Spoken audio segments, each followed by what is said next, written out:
Hello friends, எல்லோரும் எப்படி இருக்கீங்க? நல்லா இருக்கீங்களா? நீங்கள் நம்ம கார்டன் பார்க்கலாம் வாங்க. நம்ம முதல்ல பாரிஜாத பூச்செடி பார்ப்போம். மரம் மாதிரி நல்லா வளர்ந்துட்டாங்க பாருங்கள். பூ ஒன்று பூத்துருக்குது. இன்றைக்கி நல்லா மொட்டும் பூத்துக்கிட்டே இருக்கிறது. புதுசாக இலைங்க விடும்போது நல்லா பச்சு பச்சுன்னு அழகாக இருக்குது. பழைய அதெல்லாம் கொட்ட ஆரம்பிச்சிடுச்சு. பார்த்திங்கன்னா சூப்பராக இருக்குது பச்சு பச்சுன்னு. அப்புறம் பார்த்திங்கன்னா தக்காளி, இந்த தக்காளி செடி வளர்ந்துக்கிட்டே போகுதுங்க. நிறைய மொட்டு வச்சுருக்கு. ஆனால் அந்த மொட்டுக்கள் எல்லாம் பூத்து அப்படியே காஞ்சி கொட்டிக்கிட்டு தான் இருக்குது. காய் அதுவும் விடலை. இடம் மாற்றி வைக்கணும். வெயில் அந்தளவுக்கு படலைன்னு நினைக்கிறேன். ஏன்னா நம்மளுக்கு பெரிய செடிக்குள்ளே இருக்குது. காலையிலே வெயில் வரும்போது ஆனால் நல்லா படுது. அந்த வேருக்கு படுது பாருங்கள். நல்லா வெயில் படத்தான் செய்யுது. இருந்தாலும் என்னவோ தெரில, அவங்க காய்க்கலை. எடுத்து இடமெல்லாம் மாற்றி வைக்கணும். அப்புறம் பார்த்திங்கன்னா இட்லி பூ செடி செம்மையாக பூத்துக்கிட்டு இருக்குது. நம்ம எடுத்து வச்ச மாதுளை செடி பாருங்கள் எவ்வளோ அழகாக வளர்ந்து வந்துட்டுருக்குதுன்னு. அப்புறம் மஞ்சள் கனகாம்பரம் தான் கவலைக்கிடமா இருக்குதுங்க. அப்படியே ரொம்ப மழை நம்மளுக்கு பெஞ்சிக்கிட்டே இருந்த உடனே என்னன்னு தெரியல, செடிங்க ஒரு 2 செடி இது போல் தான் இருக்குது. இந்த செடியும் காஞ்சிடுச்சு. காயுது, ஃபுல்லாக காயலை. கொஞ்சம் இன்னும் பச்சை பச்சுன்னு இருக்குது கொஞ்சம்.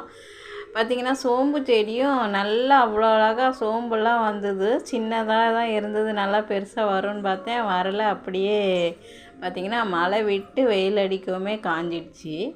சரி, அதை பிடிங்கி எடுத்து வச்சுருக்கிறேன். ஆனால் சோம்பு பார்த்திங்கன்னா எடுக்கிற லெவலில் இல்லை, ரொம்ப குட்டி குட்டியாக இருக்குது.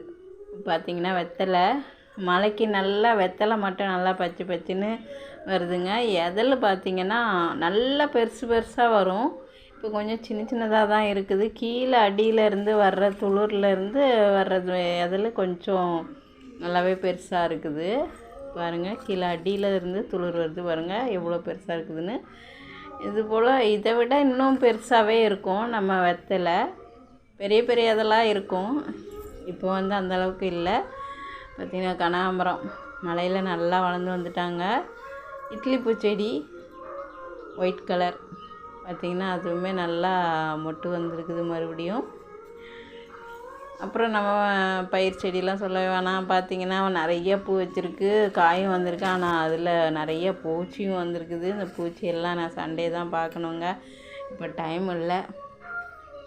சண்டே தான் கொஞ்சம் அவங்களெல்லாம் விரட்டுறதுக்கு பார்க்கணும். அப்புறம் நம்ம ரோஸ் செடி எல்லாமே நல்லா நிற்கிது.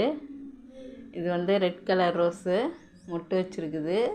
பிளாக் ரோஸ் மறுபடியும் மொட்டு ஒன்று பூத்துருக்குது பாருங்கள். சின்னதாக மொட்டு வந்தது, அப்படியே பூத்துட்டாங்க. பன்னீர் ரோஸும் மொட்டு வச்சுருக்குது. நல்லா துளிரும் வந்துக்கிட்டு இருக்குது, பெரிய பன்னீர் ரோஸு.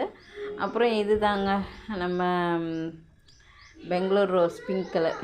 அது பார்த்திங்கன்னா கீழே வரையும் காஞ்சிச்சு. கீழேருந்து ஒரு துளிர் வந்துச்சு புதுசாக, அதுவுமே காயிற லெவலில் இருக்குது. இப்போ நான் அது கீழே கட் பண்ணி விட்டு அதுக்கு சாணம் வச்சு விடணும். பார்த்திங்கன்னா 2 கிளை இருக்குது. 2 கிளையுமே காயிற மாதிரி தான் இருக்குது. இது ஏன் இப்படி காயிற மாதிரி வருதுன்னா, எங்கள் வீட்டு பாப்கார்ன் பண்ண வேலை. அவர் அதிலே பாத்ரூம் போய் விட்டுடுறாரு.